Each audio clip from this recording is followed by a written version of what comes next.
BEGÜM Ciao. UNAL, che è una nostra cara amica, Ciao. oltre che una giornalista e un'appassionata di pallacanestro pazzesca, che io ho conosciuto l'anno scorso a Colonia alle Final Four e che non smette mai di parlare di pallacanestro 24 ore al giorno. Ciao Beggy, possiamo chiamarci così? Ovviamente. Sì, va bene. Però parliamo in inglese, con me. Sì, parliamo in inglese, ma l'intro te la faccio in italiano, però. Le domande speciali te le faccio in inglese. Ok, va bene. Va bene. Ciao e benvenuta ad Area 52. Tutto bene? Sì, tutto bene. Sono a Monaco. Il tempo è molto bene oggi, con il sole. Ah, Però da domani non sarà come così, come oggi. anche sull'Italia arriva la perturbazione, del resto non piove da 4 mesi e sarebbe anche ora. Domenica nevica, domenica forse. Domenica nevica, addirittura. Anche a Monaco. Vedi? Secondo me nevica sopra le Alpi, sotto le Alpi non nevicherà, però... È scritto Prealpi occidentali. Prealpi occidentali. Qua giù al sud si va al mare. Allora, Beggy vive a Monaco di Baviera, dove risiede da quanti anni ormai? 4 anni. 4 anni, quindi potremmo farla in tedesco, ma non la facciamo in tedesco. No, meglio di no. No, meglio di no. Segue l'Eurolega perché, vi dicevo, oltretutto è super appassionata. Quindi the first question is very easy. Is about the end of the playoff race, which is not ended yet, but we are in 10 days, we will know the answer. What do you think about the Olimpia Milano walk through the playoff? Now they are fourth, they can reach the third position, and in my opinion, talking about the Armani Exchange last year in Köln with you, this season, I would say that Olympia has improved as their team, and I think they have more chances than they had last season. I don't know if you agree. I mean, it's an interesting season so far, and when it comes to playoff chances, I don't know what to say, because if it's better to be the fourth or the third, as long as you have the home court advantage at this point, because you never know which team, what could they do. Okay. And when it comes to Olimpia Milano specifically, they are obviously more experienced as a team. The main part of the team remained from last season to this season, and they had this Final Four experience. They needed this because after a very, very long time, Milano made it to Final Four stage, and this is a big thing. Like, you could check the example from Fenerbahce maybe in the past years, because I mean, it was for Fenerbahce for the whole history of the club. Maybe that was the first time, but when you look at the Milano, I mean, their past times too many years ago, nobody remembers those times except for the Milano fans. Well, Marza maybe, yeah, okay. The old fans. So we could take the example of Fenerbahce. They've got experience, and maybe this season they could make it to final, maybe also to the title. But there are still the playoffs, and nobody knows what could happen. Allora, innanzitutto la prima cosa è che giustamente Beggy dice nessuno può sapere cosa accadrà né riguardo all'accoppiamento, perché terzo o quarto posto non sai con chi giochi, però la cosa su cui punta il dito giustamente è il fatto che questo gruppo è più o meno lo stesso e ha una Final Four experience molto importante, quella dell'anno scorso, che per fare un parallelo col Fenerbahce, ci ricordava, in effetti è un percorso che un po' tutte le squadre devono fare, almeno quelle che ambiscono a vincere. È molto difficile che arrivi dal nulla a una squadra che si catapulta alle Final Four magari e vince. Cioè, queste cose io guardo pallacanestro da parecchio tempo e onestamente una delle frasi che mi colpì è relativa al fatto che ti devo prima spezzare il cuore prima di poter poi esultare nel momento decisivo, ma parlo di anni 80 e devo dire che però è così.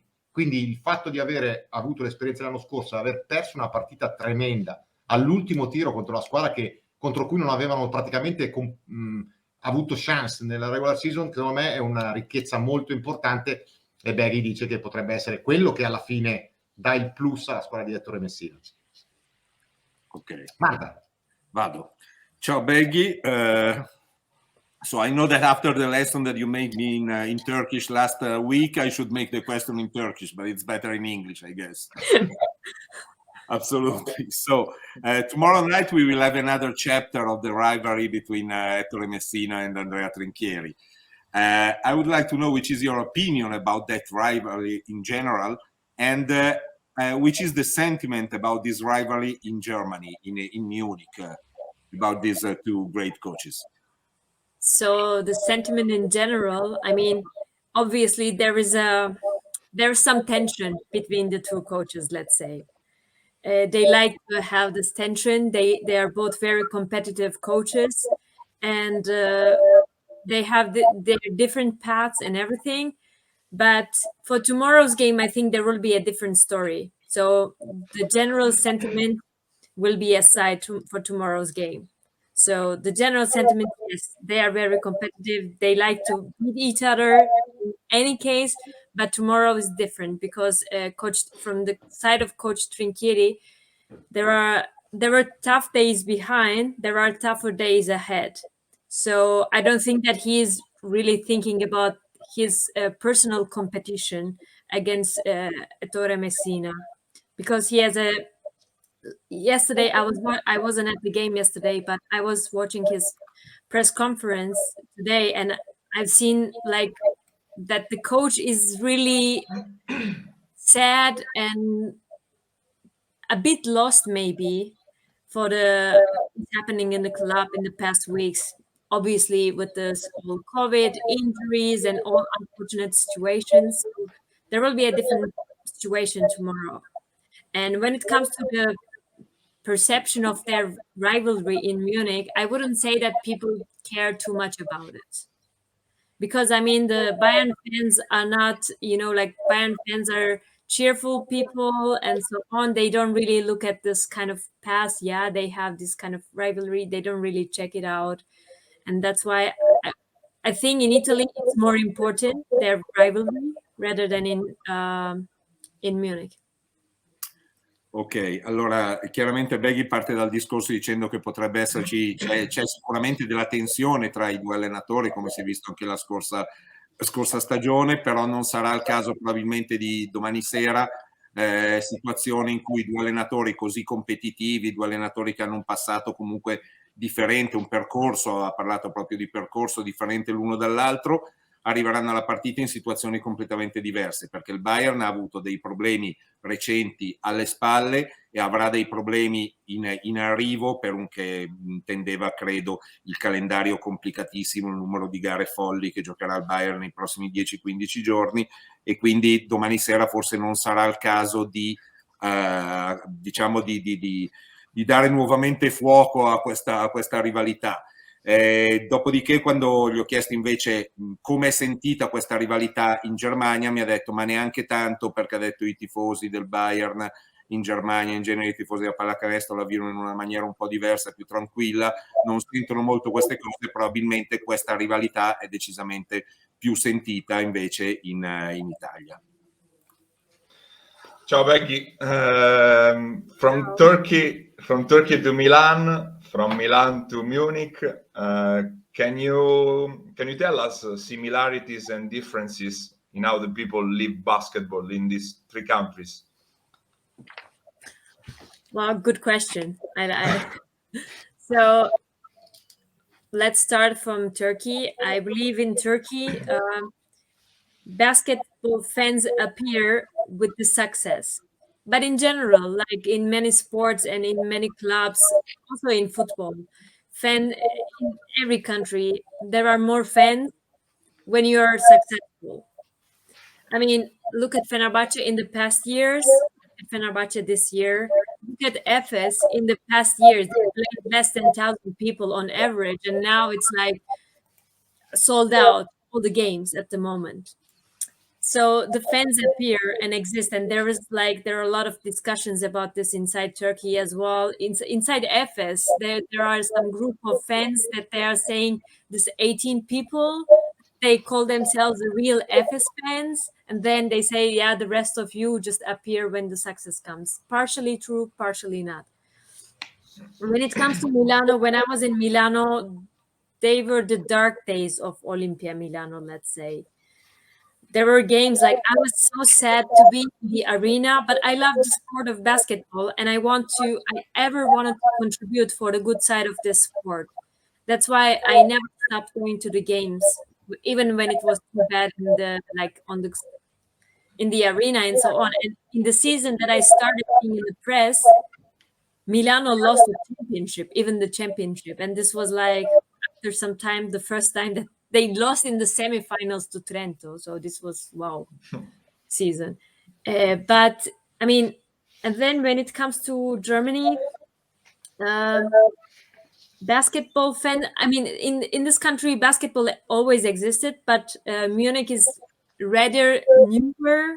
Please do not take me wrong, Bayern. If anybody from Bayern is watching this show, but Bayern Munich fans in basketball, for me, from what it looks like, they are newer and they are less passionate, but they like to enjoy the sport of basketball, and they just come to games with their glasses of beers and like have fun. They see it as an entertainment. In Italy, it's more passionate. I don't know what to say about Olimpia Milano fans, to be honest. They also exist when there is success, obviously, and then they disappear when there is less success. In this sense, they are the same. I mean, I was so unexpected. This question is really good one, but I was not expecting such a question when I think about it. I mean, in general, I believe, yeah, as I said too many times already, fans exist when the team is going good. Ok, ho chiesto a Beggy, visto che ha vissuto 3 realtà diverse, la Turchia, Milano appunto per quanto riguarda l'Italia e Monaco, la differenza nel vivere il basket in queste 3 nazioni. In Turchia ci ha parlato molto di successo, quindi l'aumento dei fan alle partite è proporzionale poi ai risultati delle gare. Si è visto in particolare col caso dell'Efes dell'anno scorso, in cui appunto i gruppi di tifosi storici della squadra si chiedevano se tutta questa gente che appunto seguiva il club fosse davvero tifosa dell'Efes o no. Per quanto riguarda Milano, la sua esperienza è condizionata dal fatto che ha vissuto degli anni, diciamo, bui, lei ha detto bui, dell'Olimpia, comunque quelli in cui non sono stati raggiunti gli obiettivi di inizio stagione, e quindi è un po' legato anche a quello, non riesce bene a inquadrarla la situazione, ma l'ha legata un po' a metà strada tra quello che succede in Turchia e quello che invece succede in Germania, dove il pubblico è molto diverso, un pubblico che va al palazzetto, pur essendoci una tradizione lunga negli anni, va al palazzetto essenzialmente per divertirsi, quindi farsi un boccale di birra, mangiarsi un panino e guardare appunto la partita e divertirsi, appunto, gustarsi la gara. I want to add something to this, like the Germany side. I mean, in Germany, in the German league, the team that won most championship, do you know which team? Alba, probably. No. Leverkusen. Yeah, Leverkusen. So, garnish. And the second team is Heidelberg. So, and the third is Alba. So okay. Imagine this, like it's such a league. Leverkusen doesn't even exist in today's German basketball. Heidelberg is back somehow, but they are not there. And then Brose is in the shaky days. They are so Leverkusen, Heidelberg, Alba, then Brose, and they might disappear as well. We don't know what will be their future. So it's an interesting country when it comes to basketball. Köln was one of the best teams back in the days, I believe. They're also inexistent. So it's pretty interesting to comment about the German basketball and the German basketball fans. But they like basketball, that I can say. And they do like NBA a lot, more than the European one. But European one is improving day by day, thanks to the teams like Bayern. Right now, Hamburg is investing a lot because Germany needs bigger city teams to be involved more. Yeah, and also I think, Beggy, I can add something. I think the retirement of Dirk Nowitzki which has been for 20 years in the NBA, one of the most important player, and that I think that explain why German public maybe has been always pushed there, because he, as we know, Nowitzki was, I don't know, maybe one of the 50, 20, 30, something like that. I can understand why they follow him and the NBA so much, because it would be the same for us if when we had Gallinari in the best moments of his adventure in the NBA, or Bargnani. Well, we can say that Italian people did the same. Yeah, okay. I can imagine. Yeah, non mi traduco, quindi a casa abbiamo detto alla quinta puntata completo, avremo... no, completo.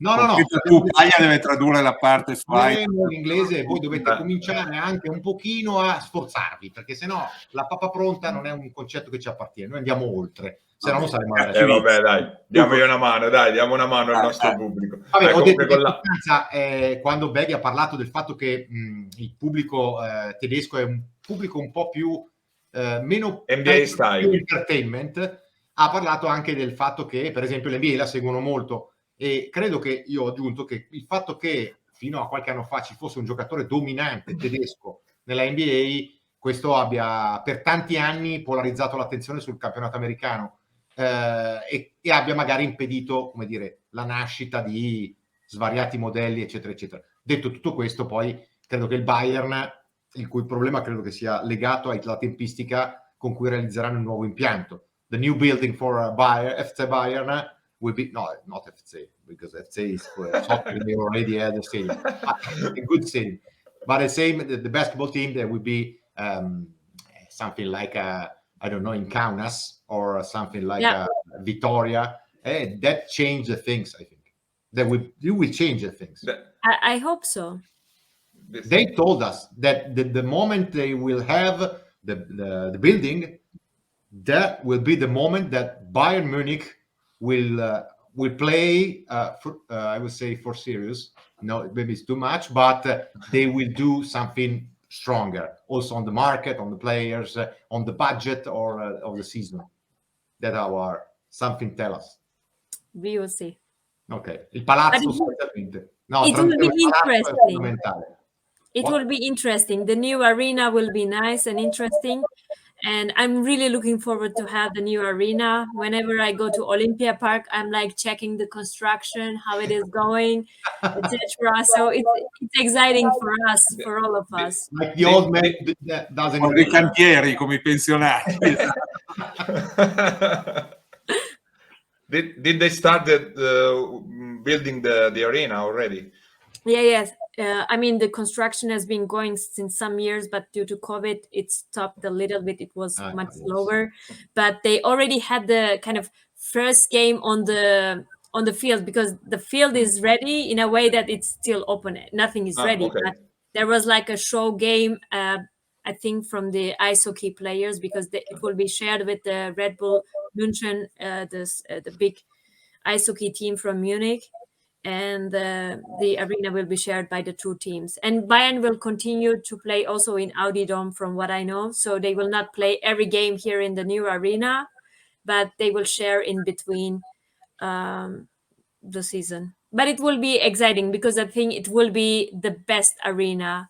No offense to Kaunas. I think Kaunas has the best arena in Euroleague.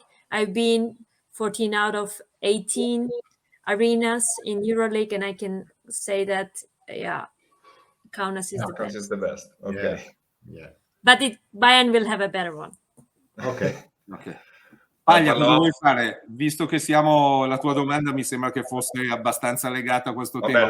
Tu prima, dai. Vabbè, io l'ho lanciata proprio in quel senso, perché comunque Elle ha messo di fatto sul piatto quella che era la mia domanda, no? Quello che mancava al Bayern per salire di un gradino, e appunto questa è si collega direttamente. Quindi io lo lascerei anche buone, però magari un'altra idea.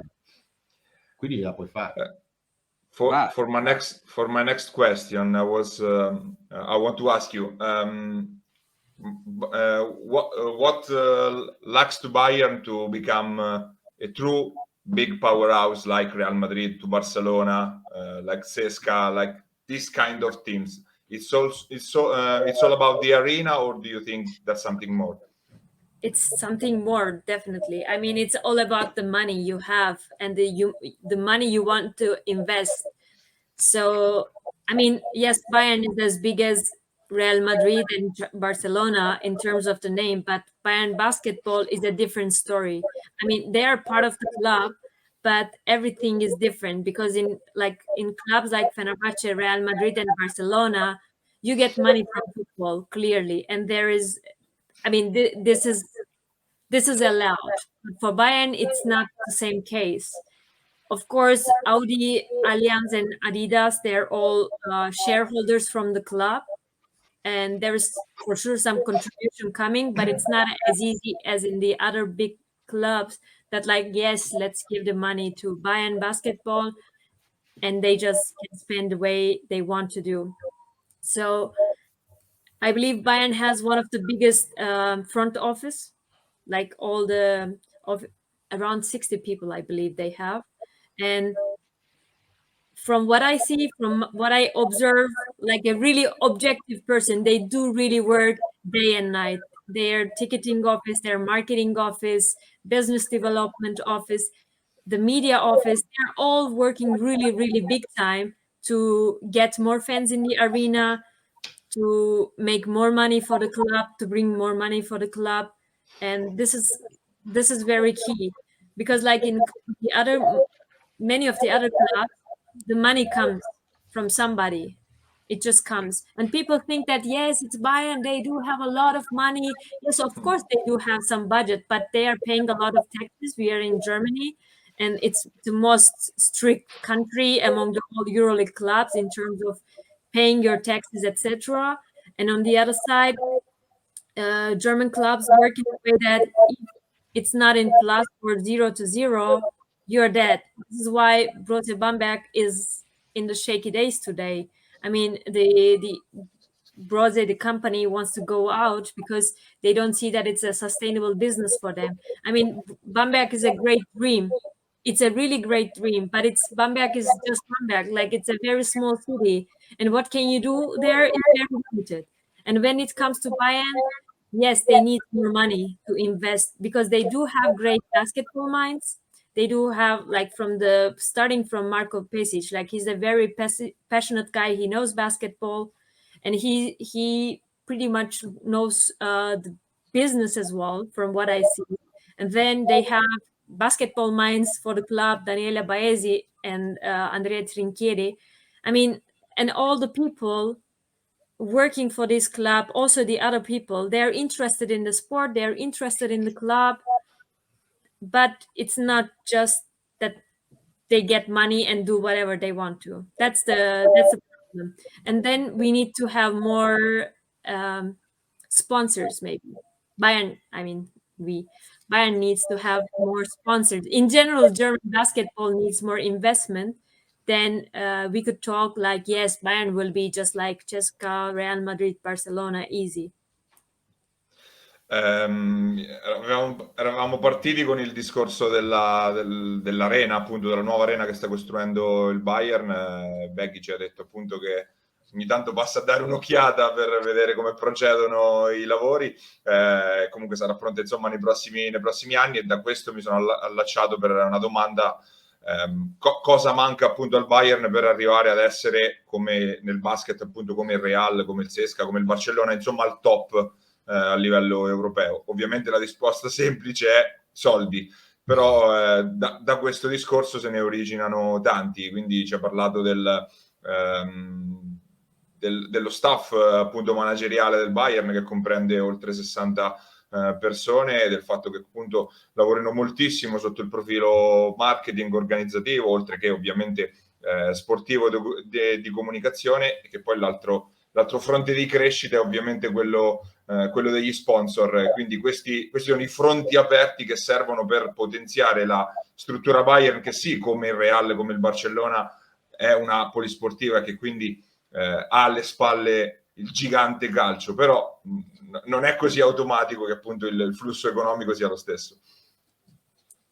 Decisamente no, anche perché il gigante calcio del Bayern non è esattamente, Marza mi potrà correggere, ma dubito che lo farà, esattamente come i giganti, non so, quelli con il denaro qatariota e quindi altre realtà d'Europa che spendono in realtà e hanno un giro a livello di molto diverso. Il Bayern è molto potente in Europa, ma perché parlando del calcio adesso, perché si prepara e pianifica. Quando non è che tutti gli anni vanno a prendere Lewandowski, l'hanno preso e se lo sono tenuto, e poi vanno a prendere giocatori, tra virgolette, c'è un discorso di sostenibilità maggiore. È quello che diceva Beghi prima relativamente alla diversa cultura tedesca, quindi anche il discorso delle tasse, il discorso della sostenibilità è fondamentale. Lì non si fanno deroghe e il costo probabilmente è più tempo per arrivare ai risultati, però quando arrivano poi il Bayern Calcio sono 10 anni che gioca tutti gli anni la semifinale di Champions League o analoghe, e a differenza di molti altri club d'Europa, questa la dico,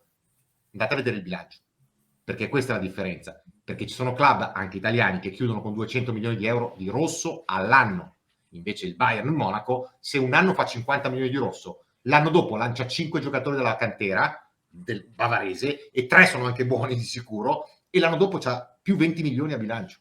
Cioè questa è la differenza e il concetto che è seriamente applicato di sostenibilità. Questo tutto si può dire dei tedeschi, ma non si può appuntare nulla su questa parte qua. Sono stato troppo tedesco? No, perfetto. Direi che si può aggiungere che non credo che al campionato tedesco di basket tu ti iscriva con delle fideiussioni farlocche nel mese di luglio. Vabbè, adesso non esageriamo però la questione è che certo fa parte di tutto il pacchetto, cioè ci sono dei rigorosi parametri finanziari che sono la base per qualsiasi lega professionistica di qualsiasi sport che voglia iniziare a essere importante. Altrimenti sono tutte scorciatoie, e le scorciatoie ogni tanto finiscono in paese, ogni tanto finiscono nel precipizio. Quindi che abbiamo l'ultima per Beghi, credo, di Marza. È molto acuta questa. Let's move to the next one, Beggy. I want to talk about the Bayern season till now. We all know which kind of problems they had. They had injuries, they had the COVID, they had almost everything. Strange and particular injuries like the last one of Wheeler Bebb. I mean, anything happened to Bayern this season, starting from the beginning where they couldn't have a preseason, a real preseason. I want to ask you, which is your opinion about their season till now, and what do you expect from now on? Yeah, I mean, I don't want any kind of predictions because predictions are sometimes stupid, and I would say that would be stupid, more stupid in this case. But what do you expect from the guys of Andrea Trinchieri from now on, and which is your opinion about what they did till now? I mean, let's talk about what they did now. They are the leaders in the league, clearly. And so far, they are doing so well in the league. And in the Euroleague, they didn't do bad. But it's like, in general, until now and after today, talking about, as you said, like they really are the unfortunate team in the Euroleague. I mean, what your player comes back after 9 months from a very rare illness, and then you lose another player the same day with a really tragic injury that he really was on the verge of, like we were on the verge of losing him. So this is a another very tragic season for Bayern. And I don't really want to make any kind of prediction at this point because it's going to be it's been a tough season, and it's going to be a tougher season, really. Like, I mean, they are going to play 10 games day after day after day after day after, and most of them are away games. They are traveling even like from Oldenburg to Istanbul to Madrid, from there to there. It's a crazy season for Bayern, and now it's like they even have tougher days. So far they are fine, and then imagine they have the big chance of making it to the Euroleague playoffs still, and then when they make it to playoffs, they should be happy, but this will mean that they will have even more games in this period of time. And then again, Coach Trinchieri was talking yesterday that I cannot look forward or anything. I cannot make any decision for anything because I cannot decide. Like, all COVID and injuries. He was mentioning that one of the players had this heart inflammation after COVID. So this is like crazy situation, and then you should be happy that you made it to playoffs, but this will mean that bigger chances for more injuries and less player to play for the next stage and the next game. So I don't know what to say, to be honest. It's really hard to make. And then Yeah. in the last 2 seasons, they lost the championship in tragic ways. But they need to win at some point. But I don't think anybody could blame Andrea Trinchieri or his team for not winning another league title, because I mean, you see the situation. What do you expect? I really hope that the team will stay healthy, because I mean, last game in Panathinaikos game, I was in Athens to watch the game, and the moment when Hunter and Lucic, they both had some injuries during the game, the reaction, not just from the bench but from the rest of the stuff, like how Marco Pesic reacts at this point. They are so afraid that somebody is on the floor because they are so tired and like really nervous that somebody get injured big time again. So I just really hope that the rest of the season they will stay healthier and finish the season without any bigger chaos or tragedy. Ho chiesto a Beggy come un suo giudizio su quello che ha fatto sinora al Bayern e su quello che si aspetta che possa fare nel futuro a breve, futuro prossimo, e quello che lei mi ha detto è chiaramente siamo partiti dalla considerazione, ci sono stati una marea di infortuni, degli infortuni pazzeschi, basti pensare alla situazione in cui tu hai perso un giocatore, chiaramente si riferiva a Paul Zipser l'anno scorso in circostanze abbastanza drammatiche, e il giorno praticamente che lui rientra in una partita di Lega tedesca rischi di perdere un giocatore ma di andare anche molto oltre, perché l'infortunio era spettacolare come volo che ha fatto, e le conseguenze potevano essere realmente tragiche. Ti succede questo lo stesso giorno, quindi c'è anche un po' di rassegnazione, se vogliamo, di fronte a una situazione che non sembra migliorare mai, tant'è che proprio in questa situazione in cui sono adesso, addirittura Andrea Trinchieri, ci citava Beggy, stava parlando negli ultimi giorni dopo le partite di campionato tedesco, e diceva certo tutti saremo contenti ovviamente di fare i playoff, è l'obiettivo che ci poniamo tutti quanti, però se facciamo i playoff aggiungiamo al numero di partite folle che giocheremo nei prossimi giorni ulteriori partite, quindi possibilità in più di farci male, cioè viene quasi vista un po', se vogliamo, quasi negativamente al momento la situazione, perché chiaramente è successo di tutti. Infatti faceva l'esempio della partita di Atene della scorsa settimana ad Oaca, quando sia Carlo Hunter che Vladimir Lucic hanno avuto degli infortuni durante la partita, sono tutti terrorizzati, anche lo staff a bordo campo, quando vedono un giocatore a terra, per tutto quello che è successo. Let me add just one story. Next week Bayern will play the first triple round week in the history of Euroleague, because they will play on 4th, 6th and 8th of April. This is something, it's really unbelievable. I wanna ask. No, it's not so unbelievable. Also 3 away games. 2 Yeah. Away games. The last, but not least, at the Wizing Center in Madrid. Yeah, but 3 away, but let's say that 2 games will be in Istanbul, so okay, it's not that bad. 3 games in 6 Okay, days were never played by any other team. It's the first triple round in the history of Euroleague. Maybe it's something new for the future. It's a test for the future. Yeah, exactly. Yeah, I don't know if anybody from Bayern is happy about the situation. I don't know. It's a crazy time. I mean, I really hope that the team will stay healthy. I mean, yesterday, the first sentence the coach said, happy that no player is injured. The first thing in the press conference. Yeah. Okay. This is the situation. Yeah, but let me also add that if there is one coach that can make something really special in a situation as tough as this one, this is Andrea Trinchieri, in my opinion. So I don't want to expect, I don't want to ask him some miracle or something like that, but let's say special coaches can make special things in special occasions. So I would say that I would expect something special from Andrea in the next weeks. I hope so. No, I think that they will expect something also in this week. Not. Yeah. Because they have a game that is. They have 2 games. Yeah, but let's say that tomorrow's game, okay, is still coming from the last weeks and so. But on Friday they play a do or die game with Red Star because I think this is the key game. I mean, if they win again, so tomorrow's game, from my side, they should keep it more relaxed, but they should be ready for Friday's clash. I mean, and they will be playing against their ex-coach, etc. It's a different story. And then next week, Fenerbahce game is the last point to make it to playoffs, and then take it easy. I would say, but I am not the basketball expert, so please. No.